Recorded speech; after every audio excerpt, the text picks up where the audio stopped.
Hello and welcome to the one and only Scrap podcast. I'm your host, and we're here to delve into the intriguing world of disarmament and diplomacy. Join us as we untangle the web of global politics, explore riveting stories, and meet the people who are working tirelessly to create a safer, more peaceful world. So, whether you're an expert in the field or just curious about the topic, we've got you covered. Together, we'll break down barriers and build bridges. So, let's get ready to scrap and let the conversation begin. And with that, welcome, Philip. How are you? I'm good, thank you. Thank you very much, Ben, for having me. I'm excited to be here. Of course, yeah, no, it's fantastic. We attempted to do this some time ago, and this is Right. our second attempt, so it should be a good little conversation that we have. Um, Yeah. Before we get going, though, would you be able to introduce yourself? So yeah, my name's Philip. I was a research assistant at Scrap. Oh well, still am really. But I'm no longer based in London, Brussels, working at a think tank on Europe-Asia relations. But in my capacity as a Scrap research assistant, I've worked on projects specifically looking at OSINT, so open source intelligence, and the role that can play in, for example, the establishment of a verification system and compliance system as part of a disarmament treaty. And I learned a lot from some really interesting experts. And more recently now, I've been involved with Scraps in conversation with the arms industry uh, series, which will be kicking off next week, actually. Yeah, so it's really great to be able to contribute in the podcast. No, yeah, fantastic. It sounds like you really are actually spread out across quite a few different things. It's actually really, really impressive. I'd like to dial it back a little bit to talk about the open source intelligence, Okay. and what exactly that is and what you're doing for that, because it does sound like a really important and crucial area, especially when, like you said, we're talking about variation and compliance. So tell us a little bit about open source intelligence. Yeah, so first of all, I definitely recommend anyone listening to this to check out the recent publication by Henrietta Wilson and other members of the team at Scrap on the research they compiled from speaking with open source intelligence practitioners. And this was a process that I was part of. Essentially, at Scrap, we organized a series of webinars where open source intelligence practitioners, so essentially people that would use open access, open source platforms like Google Earth, for example, public databases, whether that's for looking at you know data in transactions that have occurred between, within trade, for example, port databases where you can track the coming ins and goings of shipments, for example, use of, social media as well to look at, photographic evidences, things like this.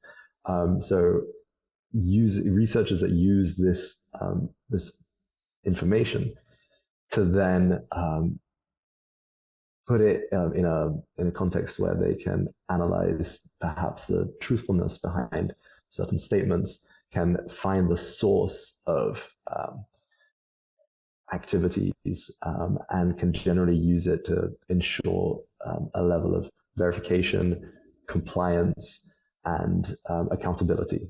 Mm. So that was really interesting to have those discussions. We had a series of um, virtual coffee meetings where we had youth from Scrap, including myself, talking with experts, and then even talking with the weapons inspectors who went to um, Iraq in during the first, or just before the first, the first war there, and who had, well, in many ways, been verifying the physical locations where weapons or chemical weapons were said to be based.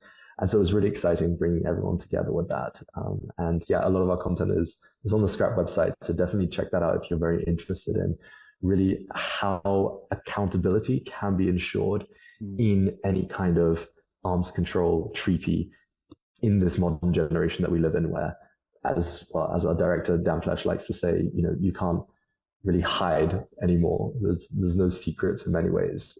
So much information, so much data is accessible to so many different people, including members of the public like us. It actually raises a lot of questions, though, because it's interesting, because you said behind a treaty. And Right, my concern would be with that, when we're going to talk about this later in terms of the Asian Pacific theater, but with China and North Korea, but primarily focusing on right, China, how can we really feel like that information that we're getting is truly reliable when right, these nations have, I would assume, so many protections in place to try and prevent people from being able to see that kind of right. information and that trade that's going on in those countries. So Google Maps, I can understand that. Of course, that's how we discovered North Korea restarting their nuclear graded, their nuclear powerhouses, so to speak. Right, My brain is escaping me right now. But with right, China as well, it's also how we discovered their new missile silos that they've put up all in the desert. right. So I can understand how we can use that to see what they're building and what's being Right. built all over the world. But to track trade into these countries of certain components, I imagine that's quite difficult. I mean, essentially, one simple answer to that is that because trade is a two-way thing, Mm. normally it's with, well, I mean, sometimes it is between China and North Korea, and these ones are definitely more difficult to trace. But in many ways, when that is also involving, third parties, um, that information tends to be more accessible. But of course, there are various complications to it, and it's sometimes difficult even for companies, banks, for example, to know whether they're dealing with transactions that potentially are funding the proliferation of weapons of mass destruction, because with the creation of shell companies and the ability to kind of hide transactions or hide origins or sources, it's very difficult to follow up on these. But again, with the proliferation of technology and the Mm. potential role that even AI could play in sifting through the data that is available, which is it's a two-way thing. It's a lot of it, a lot of business is reliant on um, countries like the US and Singapore within the Southeast Asia. These things are bigger than just North Korea or China, areas that might be more Mm. difficult to access data. So Mm. there's always ways around it. It's just about getting creative. True. I know. I'm going to mention Henrietta again because I mean she does so much, so it's hard not to mention her. Right, But she's also been speaking to me recently because of right, the RUSI project, which is using open yeah, source research to scope potential like chemical and weapons of proliferation in North Korea. So I imagine is a right, lot of work being done there nonetheless. And I imagine, as yes, you said, there are multiple avenues to try and track any yes, kind of trade that's done. Yeah, trade is a two-way yeah, streak, so you're bound to yeah, find out eventually, I suppose. It's kind of hard not to have that much involvement when you're trading so many right, important parts. Okay, really interesting.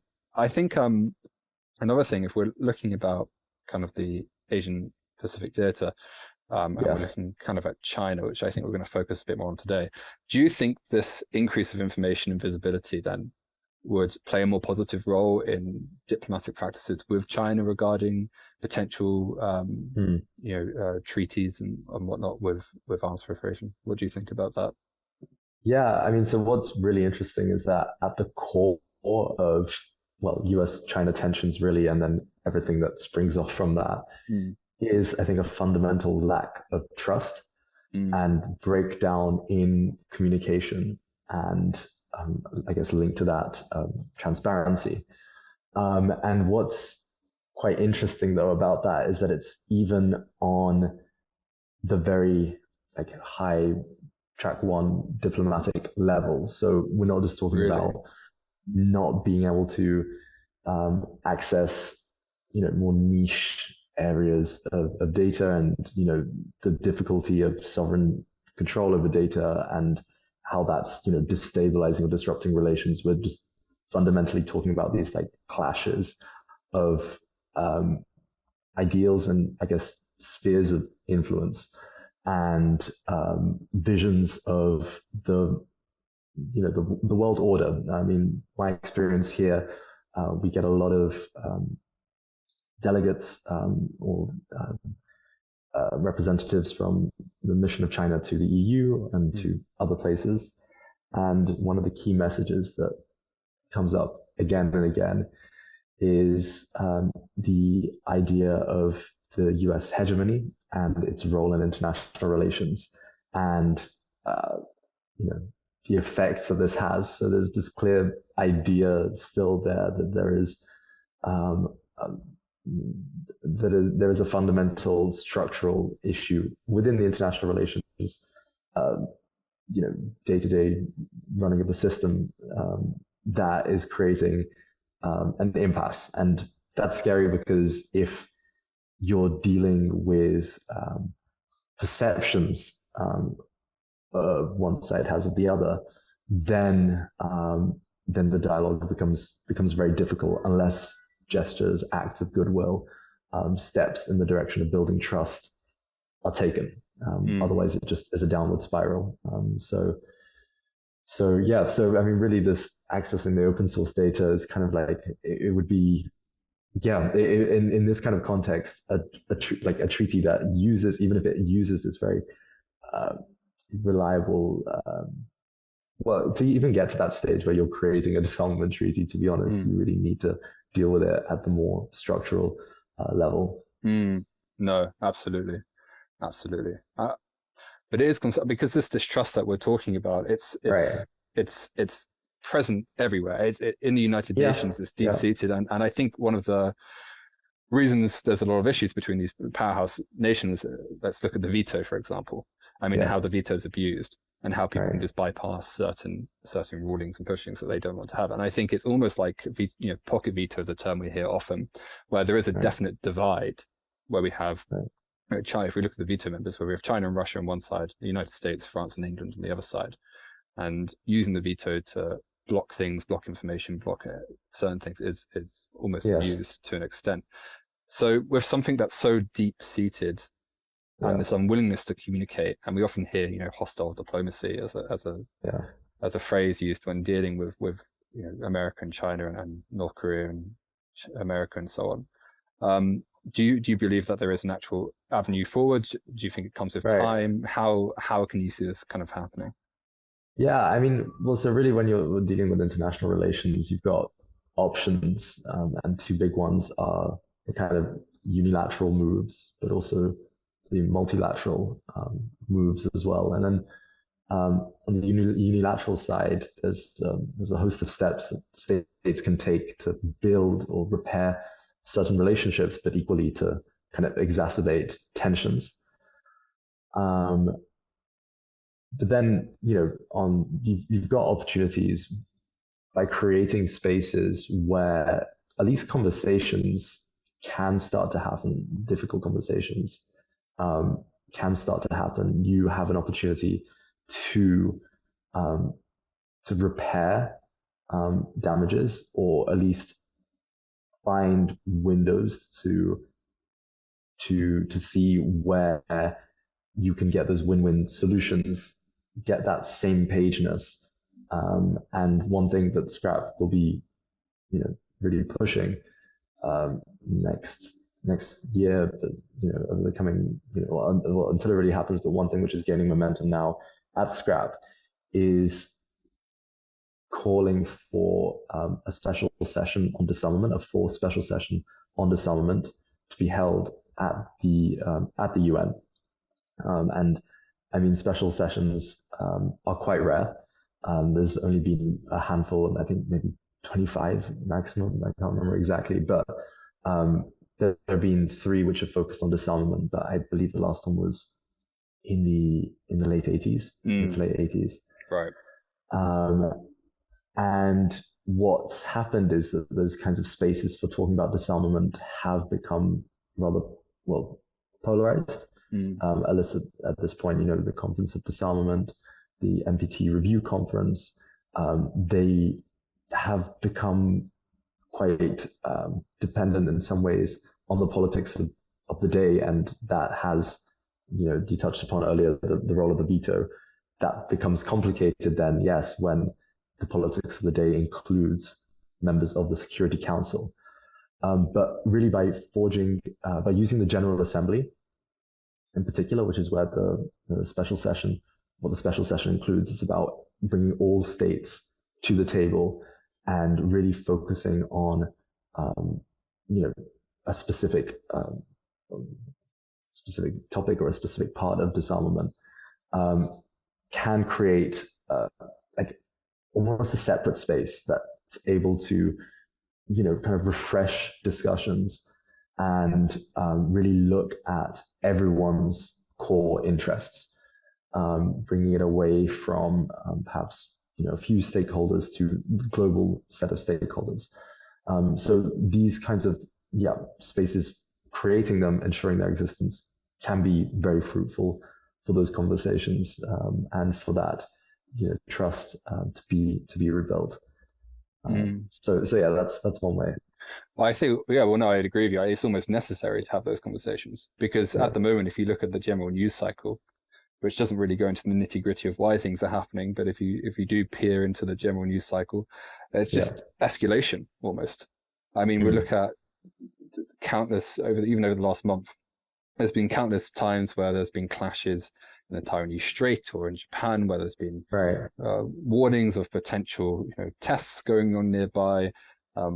We always see on all sides, America not willing to sit down, China not willing to sit down, and there's the standard idea that, which is certainly true, the more communication and the more conversation you can have between different parties often leads to better outcomes and better results, as long as the people who are at those conversations are reasonable people, and I think I mentioned reasonable people. What would reasonability look like to you?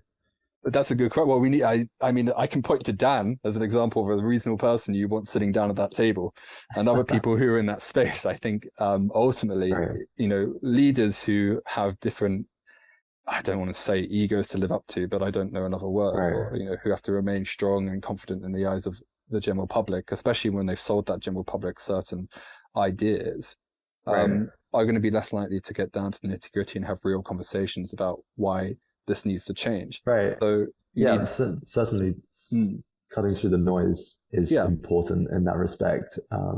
Developing awareness and learning more about certain realities that do exist, and not just like having perceptions leading policy, and speculations and kind of an agenda as leading policy, but rather basing it off the realities that exist on the ground.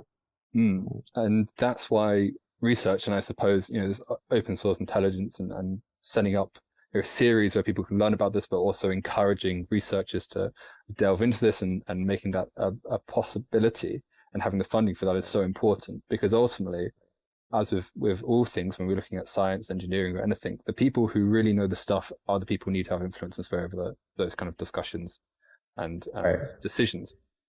But how realistic is that we can expect something like that in diplomacy and politics is another question. And I think Scrap is stepping in, they are stepping in the right direction. Every year we do hold a session of our own, where increasingly so we've had ambassadors come over and speak, and people from different organizations come over and speak, and there's certainly traction growing. So going for another big push next year, we can certainly hope that more and more attention will continue to be attracted to this, to activate a special session and to get that conversation going. But I think once again, my concern is in that, I keep on saying it ever since we mentioned it at the beginning, Asian Pacific theater of things, this sense of escalation and a general public's perception towards that region, it's not overly positive. But how realistic is that? Is that the full truth? How? Well, I don't know if you did it on purpose or not, but a fantastic lead up to another project that I know some of my colleagues at Scrap are working on, which is looking at the military balance And now the military balance is something that's talked about a lot in policy making circles, really, and it's also sometimes then used to, uh, in some ways, affect public opinion, because once you start talking about the weapons numbers, people do get worried. But the sometimes what is missed are the ratios, or what is it what does it really mean? Like what's actually happening behind those ideas of, let's say, China's building more weapons, and increasing its arsenal, um, which is, yes, it's not a good thing, but it does miss perhaps a bigger picture where overall the ratio between the Chinese and US arsenal, and at least the capabilities and the distance missiles can travel, is not looked at so much. Like, that part is missed. And so the military balance project we got going on now, highlights well, quite visually sometimes, looking at the range of missiles, and it really paints a picture where you see that, there is this lopsided relationship. We know about it at Scrap. We talk a lot about it in terms of spending, in terms of the amount of arms spending that countries like the US put towards weapons. But the lopsided ratio between some states and others, and for example the US and China in those weapons, and how then that kind of makes you think that there is a lot, like the US, for example, is in a position of a phenomenal strength, from which this fear, or this kind of public anxiety that we have, or we experience, does not need to be there. And it's a position of strength which can allow for negotiations to happen. In many ways, it's negotiating from a position of strength, which sorry, let's just no, don't worry at all. But but it brings up a point, that isn't that fundamentally the reason why nations do develop weapons programs. Because if we look at, I mean, because I'm deep into North Korea. If I look at North Korea from a standpoint, you can argue that one of the reasons, there are a few reasons, but one of the reasons they developed and expedited their nuclear weapons program is so that they can have a seat at the negotiation table with the United States and other allied parties as well. So that mentality works both ways. It encourages development of weapons as well. So it's becomes more tricky. I don't know. Yeah.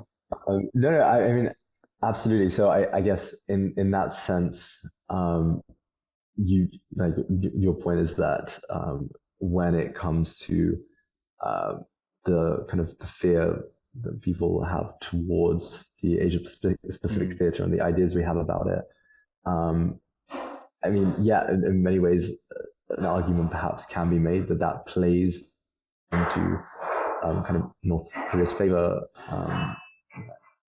maintaining the sense that they are a big threat, and they definitely are a threat.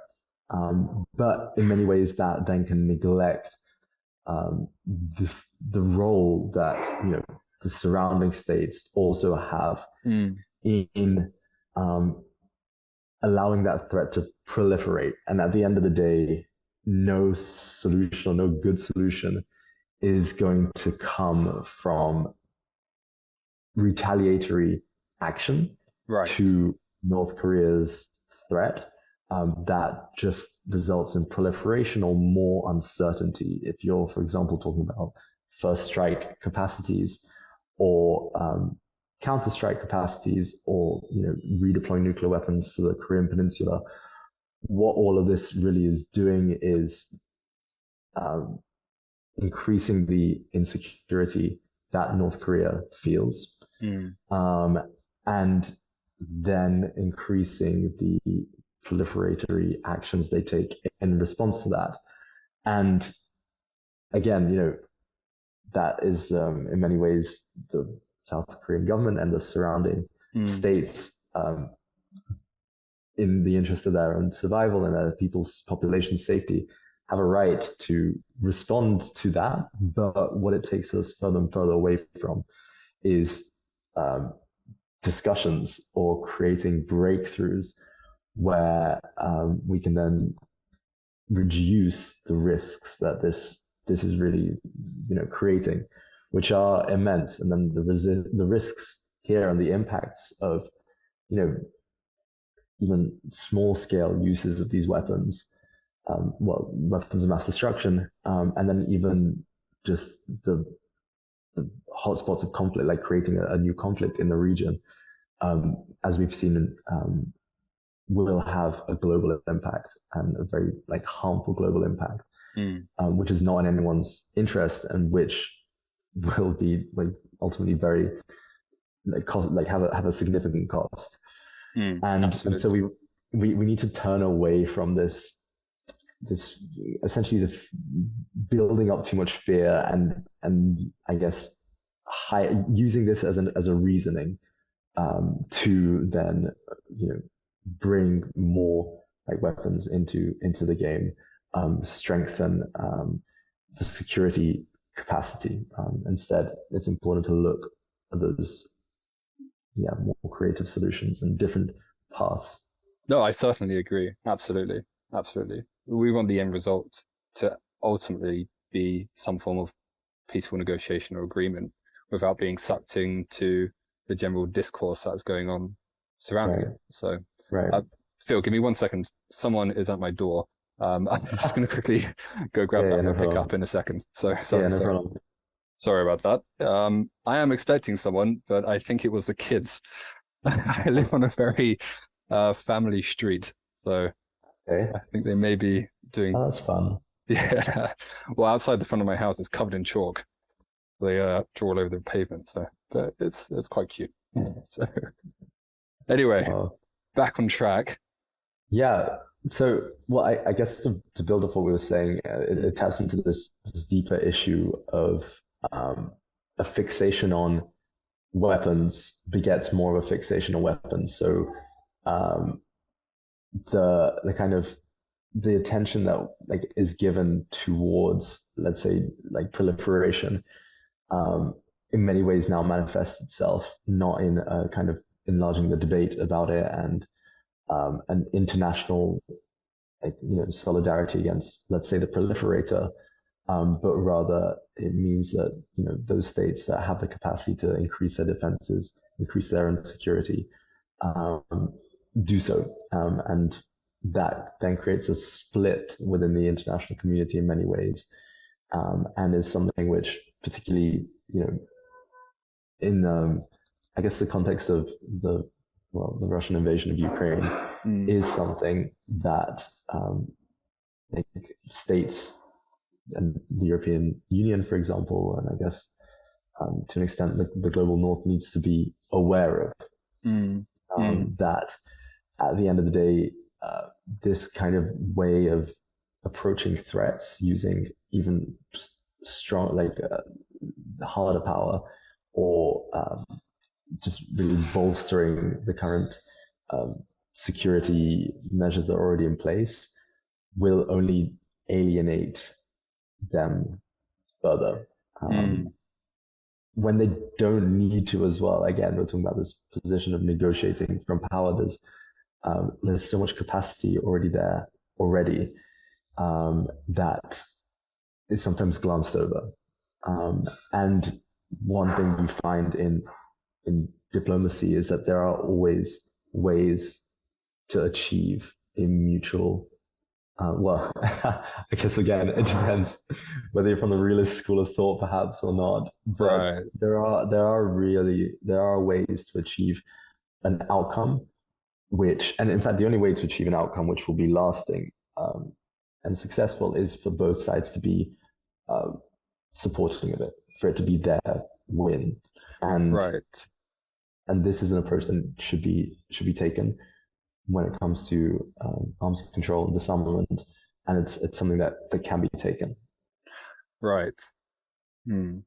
And you'd hope that cooler heads would prevail in that matter. But then it brings up another question, and I know that Right. you've mentioned that you're going to be starting a series next week in conversation with arms dealers or in Yes. Industry. arms industry. And of course, situations that we're in now, and we're looking at Russia Right. and Ukraine, and we're looking at this heightened sense of urgency that's portrayed in the media, is incredibly beneficial to them, Right. because that's how they make their money. And Yeah. whilst they may kind of almost as a moneymaker relish in this current circumstances, Yeah. it's not it's obviously not ideal, and that shouldn't be the case. So do you believe that, and our government's kind of Right. allowed that to happen? So I guess the question I'm trying to pose is, do you Okay. believe that coming to this understanding between nations is a possibility in our current time, whilst these companies exist and whilst the certain people in power exist in different UN member states, and we're looking at America, France, England, Australia, for example, Japan and Korea all have deals with the United States in terms of arms trading. Um, do you feel that come to this resolution is possible relatively soon? And when I say relatively soon, I mean the next 10 years. Do you think people will come to the table and be able to talk about it? Or do you think it almost requires a changing of the guard, in a sense? A big question, I You know. mean Massive question. when you say out of interest, when you say changing of the guard, are you talking about a revolution in Not the necessarily a power revolution, but structures? I mean that's one way of viewing it, but I'm thinking almost like a new youth coming up and filling these Okay. positions. When we look at Okay. people at SOAS, for example, a lot of people on our master's course, Yeah. they are ultimately going down that path of working in these areas. And the people who are involved in scrap are Yeah. also looking at working potential policy areas as well. And Yeah. when I'm saying changing the guard, I'm Yeah. talking about these people who are kind of coming up. A really interesting point, and something which I personally would like to and hope to develop more in my own professional life and my workings with scrap, is the role that careers play in creating change, and how, I mean, at the moment there are some very big arms producing companies that exist in the world. Of course, bloodlines, because a lot of them also produce aerospace or naval products, which are not for uh, conflict purposes, but rather civilian as well. Mm. So that's difficult. But these companies have a lot of attraction because of things like salaries and opportunities for young people. And so really the question to be asking is, how can we create those opportunities um, in disarmament, and either in the sense of technology. So again, what we'll be looking at in our second webinar in conversation with the arms industry is the role that technology can play in disarming, particularly demining. But then also encouraging young people to consider in their careers the impacts the companies that they're working for, will be working for, have on the world. And in many ways, with climate, we see that really is starting to happen. And whilst I personally think it's yet to be manifested more strongly, a lot of surveys that, well, at least I've been seeing, show that a lot of people are aware of these issues, whether or not the company is changing tact yet, um, or like aware of this. Companies are aware of this, and so developing internal policies or changing strategies depending on employees' preferences. A lot of people are looking to create positive impacts in their work. Um, and so really here there is that opportunity for creating that change of what we take for granted as being the normal. Ultimately, it's very difficult because the world that we live in, and some of the um, trade relations and economic relations, business relations that exist are very integrated and ingrained in the everyday workings of, of the power, I guess. And ultimately, because the better these companies do, or the more they rely on, for example, government support and government contracts, the more power or capacity they have, and the more reason they have to ensure that status quo keeps going on. And so really that's why a lot of disarmament tends to focus more on like the grassroots level, calling people out. But that's difficult because ultimately, I think there's only so much that can do. There's another side where you're looking at inside these organizations. What are people actually thinking? What are they aware of in terms of the impact that they're creating? What are they going towards? And I think engaging with all of those stakeholders is something which needs to be done. Like more needs to be done and then it's again by creating a wider awareness within the corporate level of society, political level, public space. Then that's when bigger movements do start to happen. And the question is, will the change happen quickly enough to kind of mediate or remediate the impacts that it risks having, and the kind of the state of crisis that we see happening now, in general, and the kind of deadlines that are looming around, the 2050 or beyond, and yeah, will these changes happen quick enough? And I think one of the constructive ways that you can create an acceleration is by looking at the stakeholders, and recognizing the intersectionality of disarmament with some of the other humanitarian movements, or some of the other not humanitarian necessarily, like some of the other movements such as the climate movement, and how they can work together, how they recognize that they're working towards the same goal at the end of the day. And I do believe that states, in their pursuit for survival, at some point, if not already, will recognize this need in states. And I talk about states, actors, let's say like the like political elite that generally are in those positions of power to dictate national policy and the direction of the country, but then also at the corporate level, all these actors recognizing at some point that these issues need to be addressed. Otherwise, everyone's going to be negatively impacted by it. To differing levels, of course, but it's about reaching this critical will. Essentially. No, I think you've really just hit the nail on the head with something there, because from my understanding, then China and the US, in a sense, would have the most to lose if any conflict was to happen. Because they're specifically, let's focus on China for a second. Because if we look at China and its blow up over the last couple of decades and how they've so rapidly developed as a country, hands down, a lot of that is due to their established trade networks and the businesses that operate inside them internationally as well, and the hardship they've gone through and the rapid progression they've had to go through to establish themselves as who they are now. Right. And they have so many dealings with so many different nations.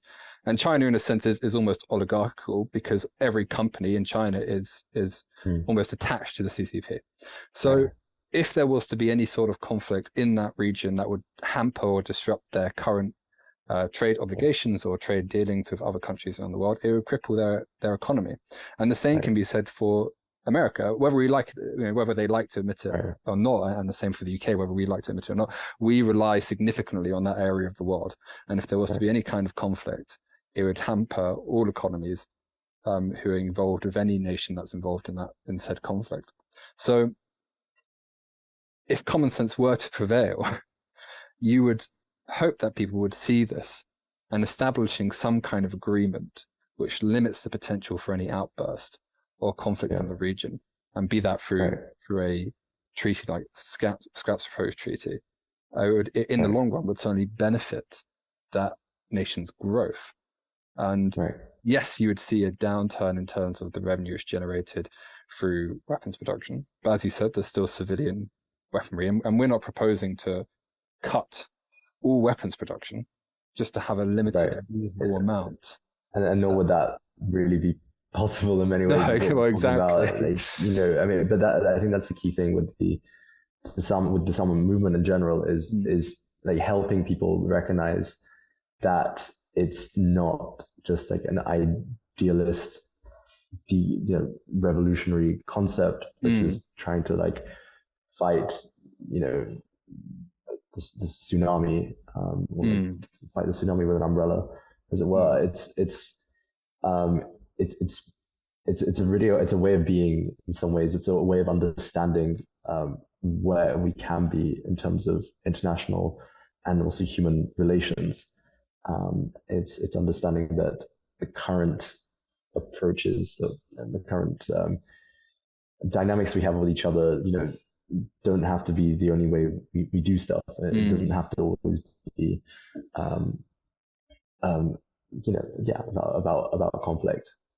mm. No, absolutely, absolutely.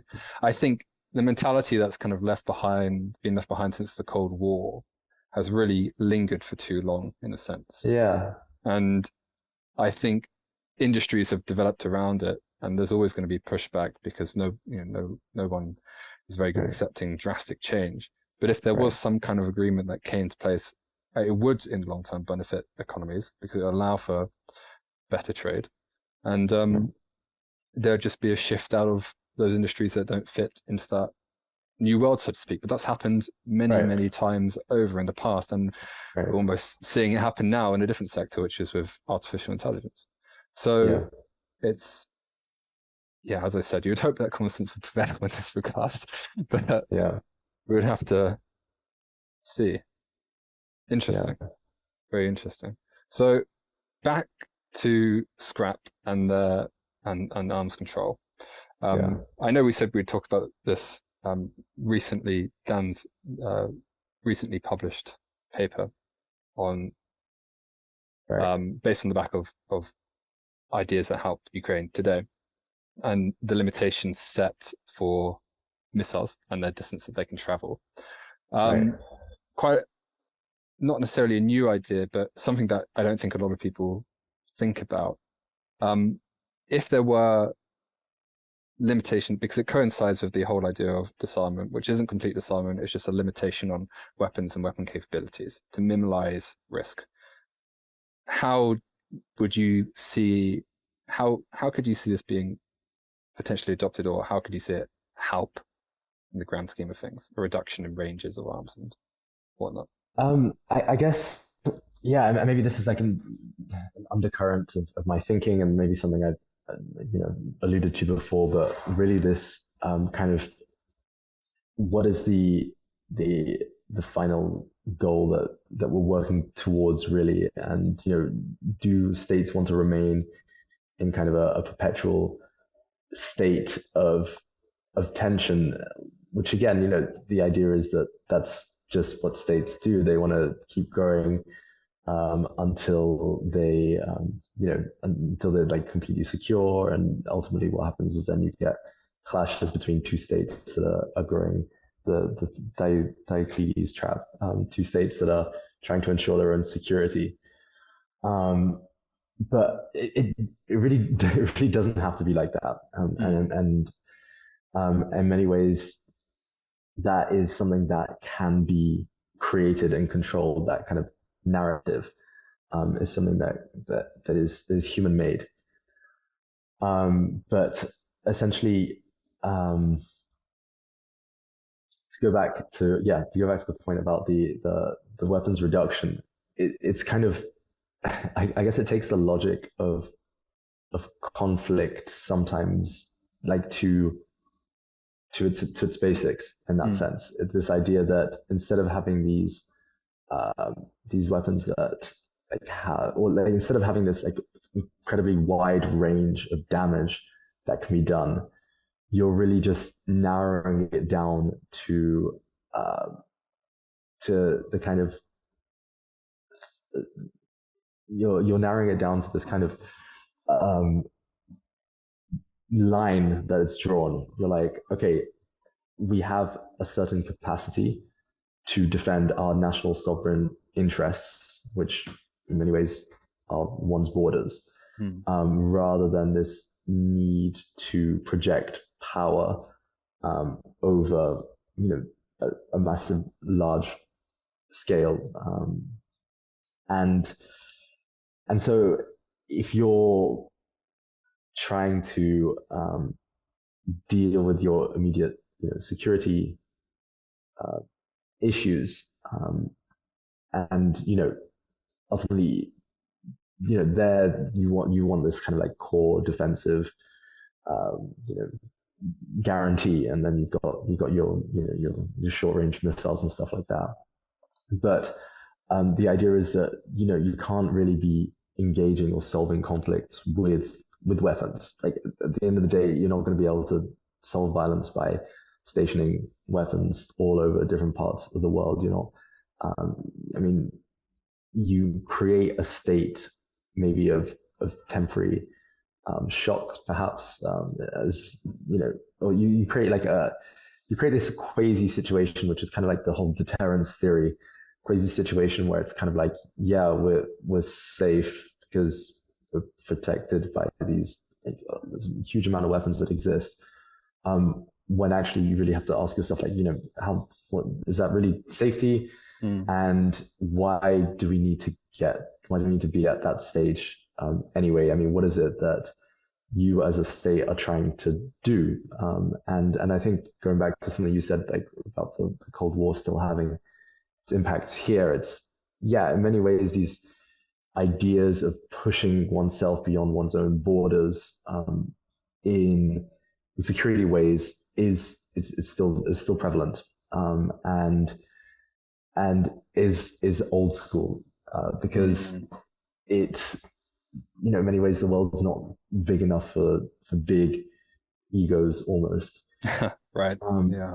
So I guess quite literally by shrinking the distance these missiles have, you are kind of bringing, like forcing almost, a kind of, yeah, like creating this boundary really, and saying like, look, I mean, this is, yeah, you've created these weapons of destruction for your, I don't know, for your security concerns. Okay, well, keep them away, like not, don't make them everyone else's problem. Right. It's not everyone else's problem to bear. So that, I think, I quite like that side of the idea, and in many ways, it's an easy bargaining tool. There's so many weapons out there, and like many like nuclear weapons especially. I guess when I say weapons, I'm talking a lot about nuclear weapons here, and their capacity to destroy the world is many thousands of times. There's so many weapons out there already. Getting rid of these is like an easy bargaining tool here, which in many ways does a lot of good, or can do a lot of good, and it's just about starting to put those lines out there and saying, hey, look, like, so this 100 kilometers thing, or 150 kilometers, is kind of just bringing things back to their logical conclusions. But, generally reductions are these conversations, I'm surprised sometimes that they're not happening more often, because it's almost as if the ego of just the numbers is getting in the way of their kind of the practical needs of security of that state. No, And absolutely. yeah, so I mean, I guess I'd recommend to listeners to actually, check out more Scrap's website and some of the statistics that we have on access there, and more in general, definitely always remain curious about, like how many weapons there really are out there now, and you'll always be surprised. The number just seems bafflingly detached from the security needs of countries.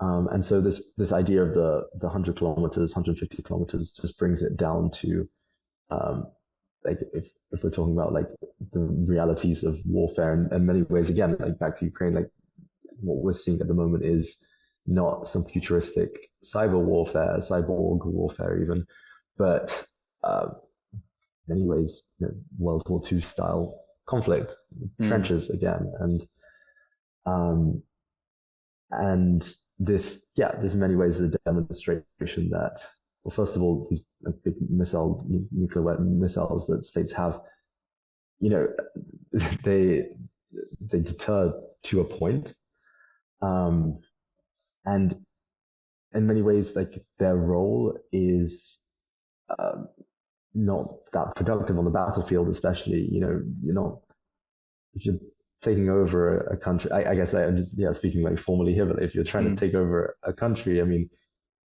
yeah, sure, or at least parts of it, like, yeah, you don't want to start deploying nuclear weapons there because ultimately it becomes an inhabitable wasteland, and you kind of realize the futility of the sheer amounts of these weapons, let alone their own role. So yeah, that is a right. longer expression, but No, but it's certainly true, particularly emphasizing the end result with nuclear weapons, particularly with the development of thermonuclear devices, which are hundreds of times more powerful than what we ever saw being used at the end right, of World War II. yeah, It just begs the question, like, why would someone want to do that if it's not for ego and their or perception of perhaps a legacy that they want to maintain?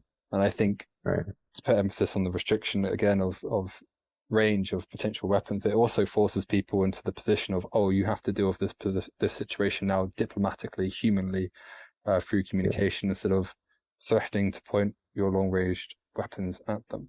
Um, and if that was to come to fruition, I think, as we said at the beginning, conversation generally helps resolve most issues when you're forced to have that conversation, sit down and talk to people. right. So yeah, I mean, yeah, and of course it can't always, but of course it can't always come down to that right. conversation at some point. And it's also very much the unilateral decisions made by Mm, states, mm, um, and that is something that is not scrutinized. If it's not mm, scrutinized at their own national uh, political level, will like and should be scrutinized by the rest of the international mm, community. And and yeah, I mean, pressure put on these leading actors, more pressure put on these leading actors, like what the P5, for example, more pressure put on them, and the yeah. role that they play in it, and really focusing on that, the damages that they cause, and not getting, again, not getting too swept up in the idea that these weapons, are here to stay, and are inevitable, and have like some really great function. I mean, they have a very limited function at Mm, the end of the day, mm, and no solution really is going to be gained, from, well, no constructive solution is really gained, when their possession still exists, and and but you can gain this. But like, again, the reductions of weapons, disarming is a direction. It's an upward spiral mm, towards a finding those like peaceful resolutions. So it's just part of this whole big process, which comes back to lots of different actors, different levels of responsibility from each one. But but but yeah, yeah. No, I agree with you, and I think that's also a great place to end it.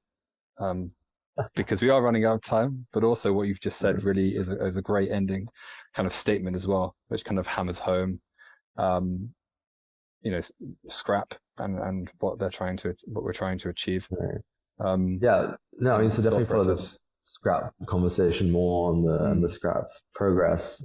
I definitely recommend people to, as I mentioned many times before, check out the website. absolutely. Um, scrapweapons.com. You can find the articles that we Yeah. discussed today and several opinion pieces and other papers done by researchers in the space and volunteers and students who are doing their postgraduate studies as well. Yeah, fantastic. Right. Thank you very much, Phil. Great conversation. Answered a lot of my questions, particularly at the beginning. I had a lot of questions. And at the end, we got into a really good kind of conversation. And I could really listen and understand what you were saying, which was fantastic. So thank you very much for coming. It's been a pleasure. We should do this more. We should do this more. I do need to do this more. Yeah, absolutely. All right. Thank you very much, everyone, and goodbye.